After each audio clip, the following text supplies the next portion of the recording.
চাওক, প্ৰথম কথাটো হ'ল যে গৌৰৱ গগৈ মানকাছৰ আহিছে, মানকাছৰ ভালকে বুজি নাপায়, ভালকৈ চিনি নাপায়।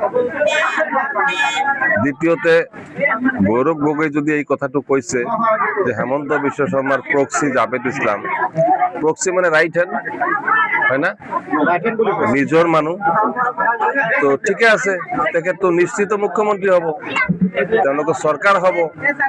মানকাছৰত মই বেছি বেছি কাম আনিম, এই চেগতে মানকাছৰৰ মানুহ মোক বেছি বেছি ভোট দিয়ক, মই তেখেতক মানাই ল'ম, ইয়াত নিৰাপত্তা 100% কৰাই দিম।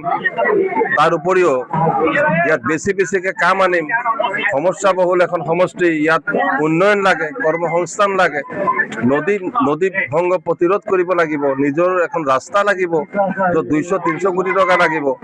মেঘালয় হৈ আমি যাব লাগে, 2 ঘণ্টা 3 ঘণ্টা কৰি সময় লাগে।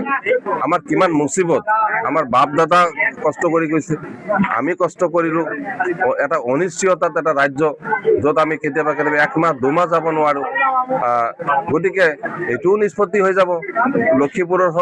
লক্ষীপুৰৰ পৰা আহি সুখচৰ হৈ ধুনীয়া এখন ৰাস্তা পাই যাম, তেখেতক যদি মানাব পাৰোঁ ঠিকে কথা। ৰাইজে তেনেহ'লে আপোনালোকে বুজি লওক যে হেমন্ত বিশ্ব শৰ্মা যদি মোৰ লগত যদি অতি ভাল সম্পৰ্ক, তেনে মোক সমৰ্থন কৰক, তেখেত নিশ্চিত মুখ্যমন্ত্ৰী হৈ আছে। আপোনালোকে নিজৰ এজন MLA পাব, লগতে চৰকাৰ পাব আৰু নিজৰ মুখ্যমন্ত্ৰী পাব।